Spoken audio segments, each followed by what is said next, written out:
தமிழக சட்டசபைக்கு பொது தேர்தல் அறிவிப்பு. மே 10ஆம் தேதி வாக்குப்பதிவு நடைபெறும் என்றும் மே 13 அன்று வாக்கு எண்ணிக்கை நடைபெறும் என்றும் தேர்தல் ஆணையம் அறிவித்துள்ளது. அதன்படி ஏப்ரல் 14 முதல் 29 வரை வேட்பு மனுக்கள் தாக்கல் செய்யலாம் எனவும் மனுக்களை திரும்பப் பெற மே 2ஆம் தேதி கடைசி தேதி எனவும் தேர்தல் ஆணையம் அறிவித்துள்ளது. டேய் நட்பு, இந்த வாட்டி எலெக்ஷன்ல யாருக்குடா சப்போர்ட் பண்ணலாம்? டேய் நம்ம சங்கம்னு ஒன்று வச்சிருக்கோம்டா. கண்டிப்பா யாருக்காவது ஒரு ஆளுக்கு கேன்வாஸ் பண்ணி தான் ஆகணும். டேய் ஒரு சைடு பார்த்தா ராஜாவோட அப்பா, இன்னொரு சைடு பார்த்தா திவ்யாவோட அப்பா. நமக்கு 2 பேருமே முக்கியம். ஆமா, யாருக்குமே நம்ம ஒருத்தர் விட்டு ஒருத்தர் சப்போர்ட் பண்ண முடியாது. இந்த எலெக்ஷன்ல நம்ம சங்கம் 2 பேருக்குமே சப்போர்ட் பண்ணாது. யாராருக்கு விருப்பமோ அவங்களுக்கு ஓட்டு மக்களா பார்த்து போட்டோம், அவ்வளவுதான்.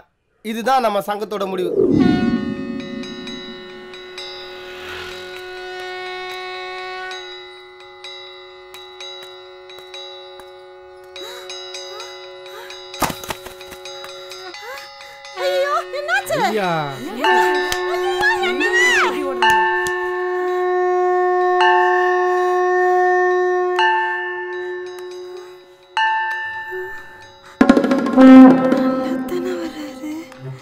இந்திரா, என்னடி ஆச்சு உனக்கு? என்ன ஆச்சு? இருக்கீங்களா? நான் உயிரோட இருந்தா தானடி நீ எம்எல்ஏ பொண்டாட்டி ஆக முடியும். அதுக்கு தானடி நீ கோவில்ல போய் சாமியை கும்பிட்டுட்டு வந்திருக்க. அதுக்குள்ள உனக்கு என்னடி இவ்வளவு சந்தேகம்? ஏங்க, வீட்டு வாசல்ல 4 பேர் கையில மாலையோட சங்கம் வச்சுட்டு இருந்தா அப்புறம் சந்தேகம் வராம என்ன செய்யும்? என்னமா ஏதாவது பதறியே போயிட்டேன். டேய் அண்ணா, என்ன இளவுடா இதெல்லாம்? அந்த இளவத்தான் நானும் கேக்குறேன். நம்ம கட்சியோட சின்ன சங்குனே, அதான் யதார்த்தமா இருக்கட்டுமேன்னு சங்கோட நிறுத்திக்க வேண்டியதானடா. மணி எதுக்குடா? அவனுக்கு மணி அடிச்சாதான் சங்குவமே வருமானே. அதனாலதான் அவன் சங்குவும் மணியும் கையோட எடுத்துன்னு வந்துட்டான். கர்மம். இத்தனை நாள் வெட்டி பயல் தான் கூட கூப்பிட்டுட்டே இருங்கன்னு நினைச்சேன். இப்ப வெட்டி ஆணையும் கூட கூப்பிட்டுட்டே இருங்க. என்னமோ பண்ணிட்டு போங்க. டேய் வாங்கடா. வணக்கம் வாத்தியாரே. என்னையா இதெல்லாம்? வாத்தியாரே, நமது சின்னம் செருப்பு சின்னம் வாத்தியாரே. அதுக்காக காலில் போற செருப்பெல்லாம் கையில எடுத்துக்கிட்டு சேச்சி கீழே போடுங்கய்யா. வருத்தப்படாதீங்க வாத்தியாரே. காலில் செருப்பு போட்டு ஓட்டு கேட்டா மரியாதை இருக்குது வாத்தியாரே. கையில செருப்பு போட்டு ஓட்டு கேட்டு போனா மரியாதாவும் இருக்கும். நம்ம செருப்பு சின்னத்துக்கு ஓட்டு கேட்ட மாதிரியும் இருக்கும். சரி, செருப்பு சின்னத்துக்கு செருப்பை காமிச்சிங்க. விளக்கு சின்னம் கொடுத்தா என்ன பண்ணுவீங்க? விளக்க புடிச்சுதான் ஆகணும். நான் சின்னத்தை சொன்னையா. நானும் சின்னத்தை தாயா சொன்னேன். சின்னத்தை சொன்னியோ என்னத்தை சொன்னியோ, விளக்கு பிடிக்கிறதெல்லாம் விடு. முதல்ல இந்த வாத்தியாருக்கு செருப்பை காட்டி எப்படி ஓட்டு கேட்பீங்கன்னு சொல்லுங்க. அடுத்துறீங்களேயா? வாத்தியாருக்கு செருப்பு சின்னத்துல ஓட்டு போடுங்க அப்படின்னு சொல்லுங்க.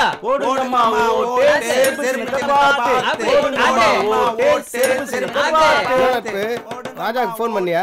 பண்ண நட்பு, நாட் ரீச்சபிள். மெட்ராஸ்க்கு போயிடறேன்டா. ஆமாண்டா. டேய் தோபர்ரா வாத்தியா. நம்ம பிரச்சாரத்தை இவங்க கிட்ட இருந்து ஆரம்பிப்போம். எங்கப்பா அந்த சால்வை? எங்கப்பா? இப்படி வா, அப்படி வா தம்பி. இவங்க அனுப்புறா தாங்கடா. ஏதோ பண்றாரா தம்பி, கொஞ்சம் சேர்ந்த மாதிரி நில்லுங்க. இது வேறயா? நடிப்பா. கை தட்டுங்கப்பா. சூப்பர். இந்த வாத்தி கூடிய சீக்கிரம் மந்திரியாக போறான். உங்க எண்ணங்கள் எல்லாம் நிறைவேற போகுது. நீங்க என்ன செய்றீங்க? உங்க சங்கத்துல சொல்லி இந்த ஊர் மக்கள் அத்தனை பேரையும் என்னோட செருப்பு சின்னத்துல ஓட்டு போட சொல்லுங்க. டேய், இந்த வாத்தியாருக்கு பைத்தியம் கீத்தியம் பிடிச்சிருச்சா? டேய், அந்த ஆளுக்கு பைத்தியம் பிடிச்சதே நம்மளால தான்டா.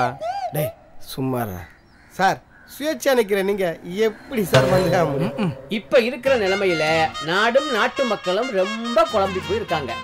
ஆண்ட கட்சிக்கும் ஆளுங்கட்சிக்கும் மாத்தி மாத்தி ஓட்ட போட்டு மக்களுடைய ஆள்காட்டி விரலு சுண்டு விரல் ஆனதுதான் மிச்சம். அதனால டெல்லியில நடந்த மாதிரி பெரிய மாற்றம் ஒண்ணும் இங்க நடக்க போறது இல்ல. கூட்டி கழிச்சு பார்த்தா இங்கேயும் கூட்டணி ஆட்சிதான். அப்படி வந்தா என்ன மாதிரி சுயேட்சைக்கு மதிப்பு அதிகம் தானே? இப்ப சொல்லு, படிச்சனா மந்திரி ஆயிடுவன்ல?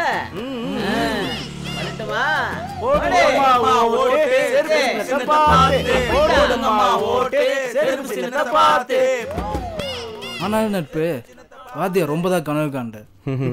அப்துல் கலாம் சொன்னதை நம்ம வாத்தியாரு அரசியல் அப்ளை பண்ணி பாக்குறாரு போல இருக்குது. உட்ரா அரசியல்ல 1000 அப்பா டக்கர் இருப்பாங்க. இவரு ஒரு டக்கரு. வண்டியர்ரா போலாம்.